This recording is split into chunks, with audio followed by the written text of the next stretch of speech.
Sveiki, mėly bičiuliai, su jumis sveikinas Jaunimo naujienos.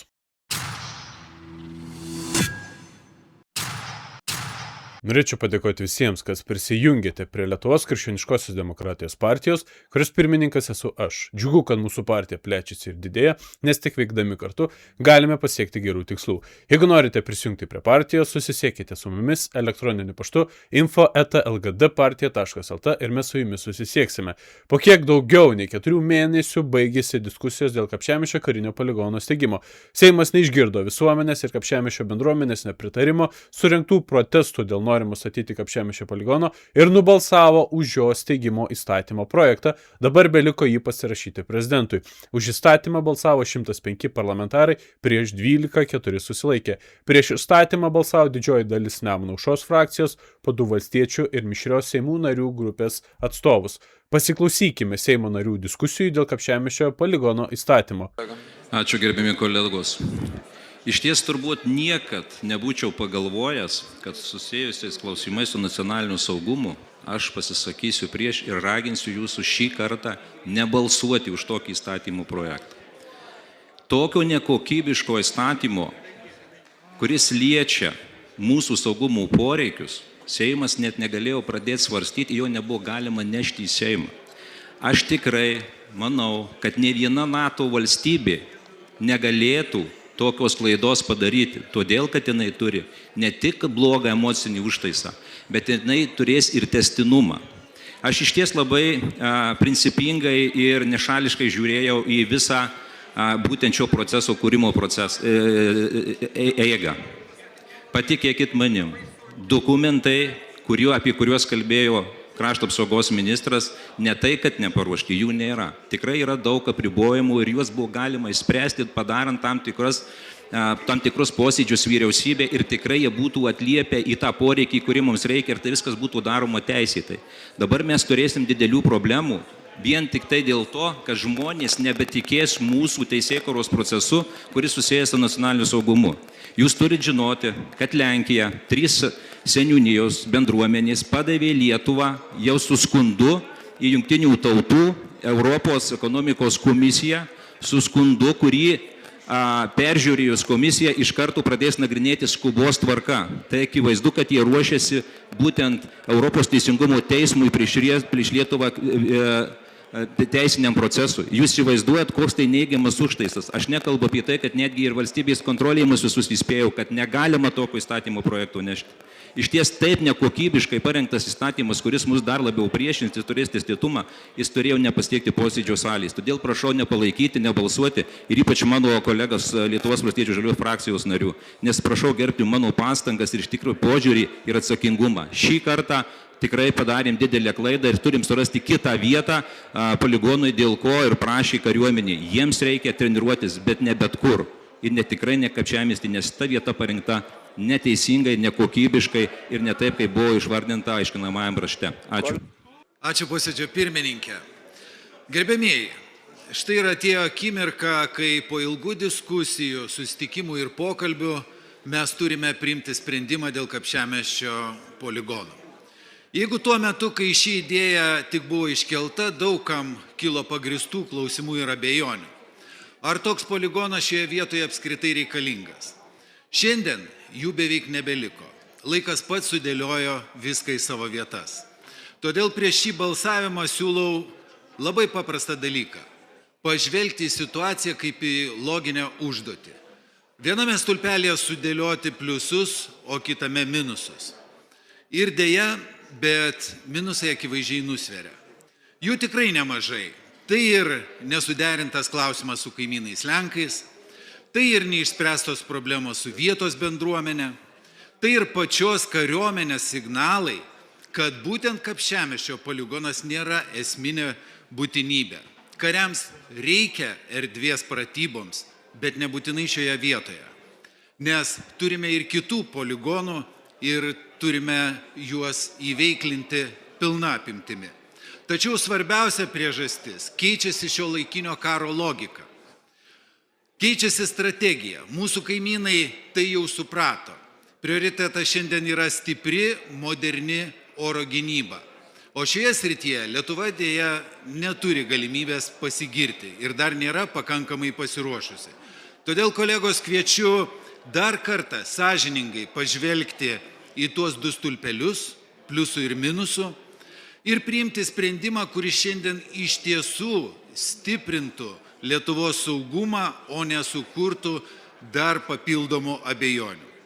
Todėl raginu balsuoti prieš. Iš tikrųjų jau daug argumentų išsakyta, kodėl negalime skubėti, kodėl reikia atidėti ir sutvarkyti ir tada ramiai balsuoti, bet turbūt, kas negirdytas ir negirdės. Bet liūdniausiai turbūt yra tai, kad Lietuva grįžo į labai senus laikus, kai vienas vadas susapnavo Kapčiamiestį geležinį vilką ir iš ryto atsibūdė sako, bet kokią kainą padarykite ant poligoną, nes mano sapnas buvo pranašingas. Taip ir vyksta. Konstitucija nebegalioja Lietuvoje, Seimo statutas nebegalioja Lietuvoje. Atsakinėti į klausimus nesvarbu, ar juos uždavė bendruomenė, ar turto valdytojai, ar politikai, ar Seimo nariai, irgi nebereikia atsakinėti. Užtenka tik vieno burdažodžio.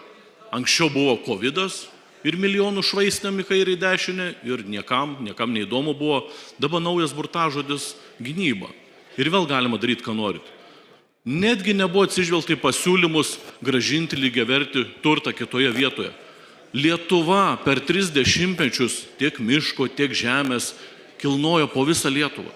Ir ne problema buvo apskaičiuoti ir duoti kitoje vietoje. Dabar tapo problema. Tai kur mes einam, jeigu elementarių dalykų, ko prašo bendruomenė, negalim padaryti?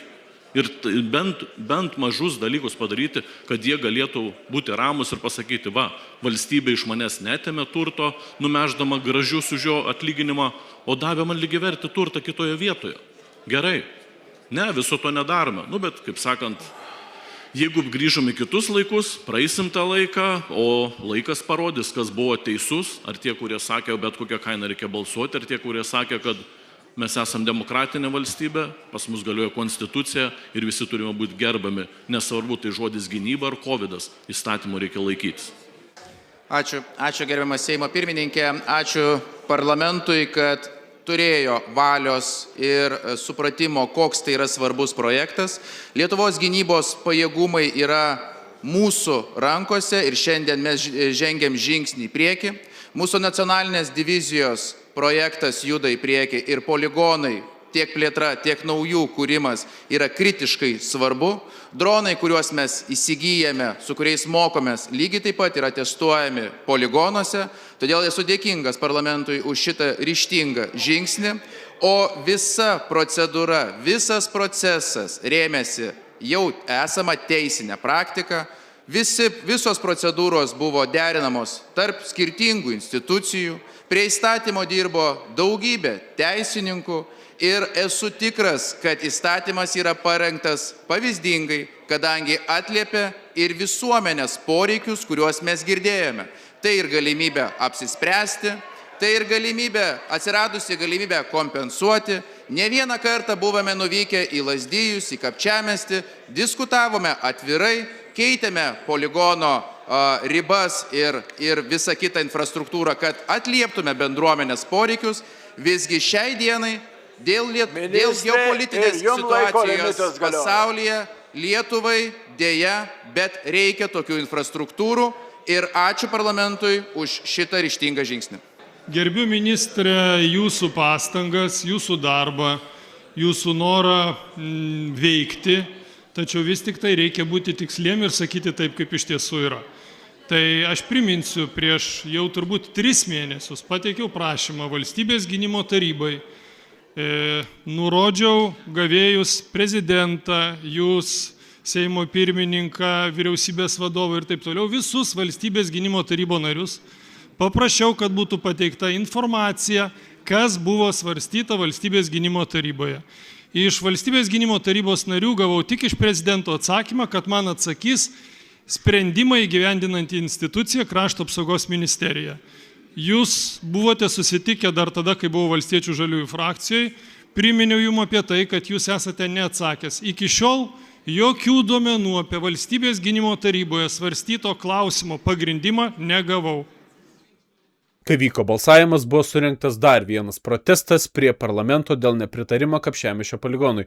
Jame dalyvavo iki 300 žmonių. Pasiklausykime, kas buvo kalbama šiame proteste. Leiskite jums pristatyti Lietuvos miškininkų sąjungos pareiškimą dėl karinių poligonų plėtros. Kaip rašoma pareiškime, miškininkai susirūpinę ženkliu miškingumo mažėjimu, skiriant nemažus miškų plotus naujų karinių poligonų steigimui, iškirstų miškų panaudotų karinių poligonų steigimui atstatymui šalyje, jų kompensavimui nėra laisvų žemių. Jau dabar įsteigtų ir steigiamų karinių poligonų plotas sudaro 3,3% bendro Lietuvos miškų ploto. Prieš maždaug 3 metus, stebėdamas beatodairišką miško naikinimą visoje Lietuvoje, galvojau, kokiomis priemonėmis būtų galima apginti Lietuvos miškus. Ir mums tiesiog su grupe entuziastų kilo idėja, kad miškų apsaugą turi rūpintis piliečiai, mes visuomenė, nes jokia institucija to nevykdo, nedaro ir neužtikrina mūsų miškų saugumo. Bet 105 veikėjai pakėlė rankas už šitą baisų projektą. Net nebuvo nuvažiavę į Kapčiamiestį pasižiūrėti, ką jie ruošiasi sunaikinti ir sugriauti. Ką jie ruošiasi negrįžtamai sunaikinti, nes mes visi suprantam, kad iškirtus girią, Didžiagirę, procesas neatstatomas, nepataisomas. Giria auga virš 100 metų, o jie taip vieno mygtuko paspaudimu nusprendė sunaikinti tai, ką jau sunaikino Rūdininkuose ir ruošiasi dar padaryti, vat kaip sakė Laurynas, turbūt ne vienoj girioj. 98 metais vadovau pratybom Baltic Challenge 98. Pas Giedrė Gorienė laidoje apie tai kalbėjau. Tose pratybose 98 metais dalyvavo 11 valstybių, 5,5 tūkstančio karių ir išsitekom Klaipėdos regione. Ypatingo aktyvumo buvo pratybos ore, jūroje ir žemėje. Laivai, šarvuočiai, lėktuvai, tankai, visko buvo ir užteko vietos. O dabar neužtenka. Protesto organizatorius Gintautas Kniukšta teigia, kad bus dar vienas protestas šeštadienį, balandžio 25 dieną, 12 val. Prie Lietuvos prezidentūros Daukanto aikštėje prieš Kapčiamiesčio poligoną. Jei Volodymyras Zelenskis mus įspėja, kad Rusija gali pulti Baltijos valstybės, jis tikriausiai turi pakankamai rimtų priežasčių taip kalbėti. Trečiadienį platformoje Facebook rašė Gabrielius Landsbergis. Toks buvusio Lietuvos užsienio reikalų ministro pareiškimas pasirodė po pranešimų apie Estijos politikų griežtą reakciją į Ukrainos prezidento pastabas savaitgalį apie galimą Rusijos rengimąsi plataus masto mobilizacijai. Ukrainos prezidento manymu tokios priemonės galėtų būti susijusios su pasirengimu didelio masto kariniams scenarijams, nukreiptiems prieš Ukrainą ir Baltijos šalis.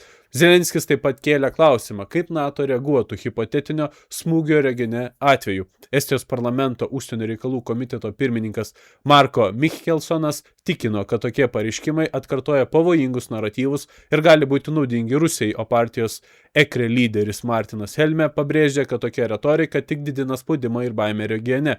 Premjerė Inga Ruginienė teigia, kad signalų, kad Rusija dabar ruoštųsi pulti Baltijos šalis, nėra. O ką jūs, brangūs žiūrovai, galvojate apie šias naujienas? Savo nuomonę galite palikti komentaruose. Iki.